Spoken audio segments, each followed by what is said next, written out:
Good day.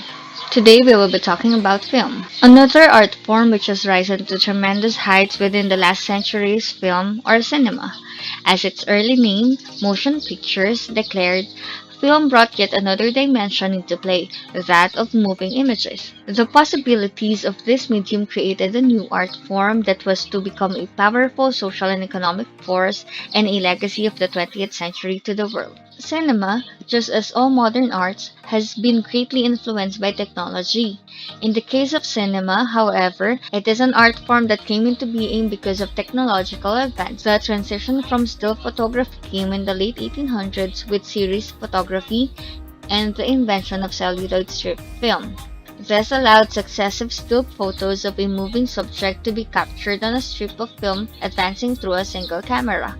This was the seed of the highly advanced film medium we enjoy today. The need to view these moving images led to the rise of the kinetoscope, a peep show cabinet with an eye hole through which these earliest movies could be viewed one person at a time. A motor inside the cabinet moved the film strip along in a loop with an electric bulb providing illumination from beneath.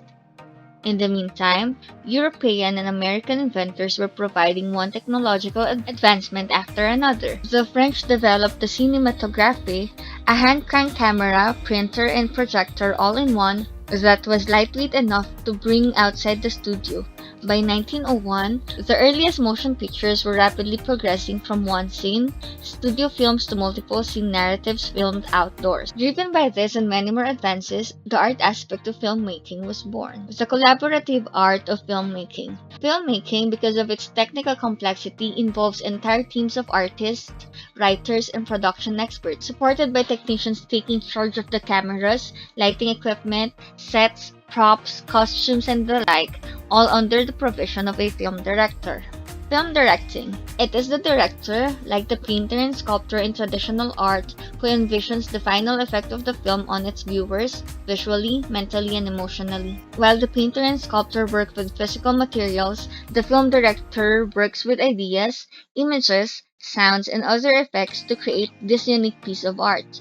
He or she conceptualizes the scenes, directs the acting, supervises the cinematography, and finally the editing and sound dubbing in much the same way as a visual artist composes an artwork. Clearly, however, the director does not do all this alone. Through the years, the complexity of filmmaking gave rise to numerous allied arts that did not previously exist. Acting. First and foremost, there was the art of acting for film. With live theater as the only form of acting at that time, film actors had to learn to express themselves without the exaggerated facial expressions and gestures used on stage. With the addition of sound in the 1930s, they then had to learn to deliver their lines naturally and believably. Cinematography. Behind the scenes, there was cinematography or the art of film camera work. This captured the director's vision of each scene through camera placement and movement, lighting, and other special techniques. Editing. This was joined by film editing, the art of selecting the precise sections of film, then sequencing and joining them to achieve the director's desired visual and emotional effect. Sound editing was also developed as films began to include more ambitious effects beyond the dialogue and background music. Production set design. Underlying all this was the art of production and set design. This recreated in physical terms through location, scenery, sets, lighting, costumes, and props. The mental image that the director had of how each scene should look, what period it should depict, and what atmosphere it should convey. This included creating worlds that did not exist as well as worlds that were long gone, designing each production component down to the very last detail. Again, all these allied arts were made possible through the advances of modern technology, from cumbersome machines that could barely be moved. Today's highly sophisticated cameras and accessories can handle even the most demanding camera work. From the era of silent films, today's films incorporate a vast range of voice, music, and sound effects to suit an ever-widening array of film genres. From manual rendering, today's animated films use the awesome capabilities of computers to amaze moviegoers of all ages. Philippine filmmakers. In the Philippine film scene, the American influence was evident in the pre-World War II and liberation years with song and dance musicals, romantic dramas, and comedy films.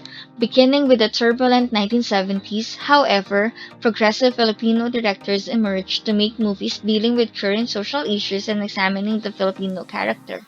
Among them were Lino Broca, Tinimbang Ka Ngunit Kulang, 1974, Maynila, Sa Mga Kuko ng Liwanag, 1975, Mike De Leon, Itim, 1976, Sister Stella L, 1984, Bayaning Third World, 1999. Ishmael Bernal, Himala, 1982, and Peke Galiaga, Oro Plata Mata, 1983. Outstanding female directors have likewise made their mark in the Philippine cinema. Among them are Loris Guillen and Marilu Diaz-Abaya.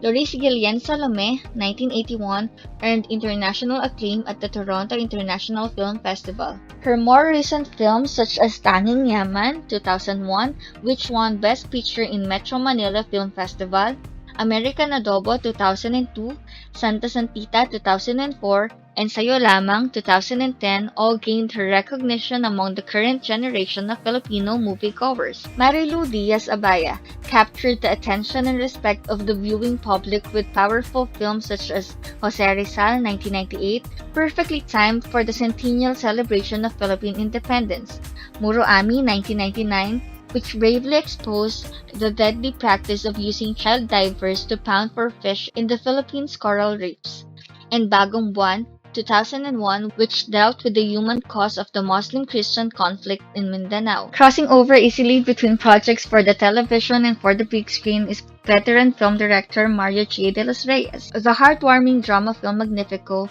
won for him the Best Director distinction at the 2003 FAMAS Awards and garnered other local and international film awards as well.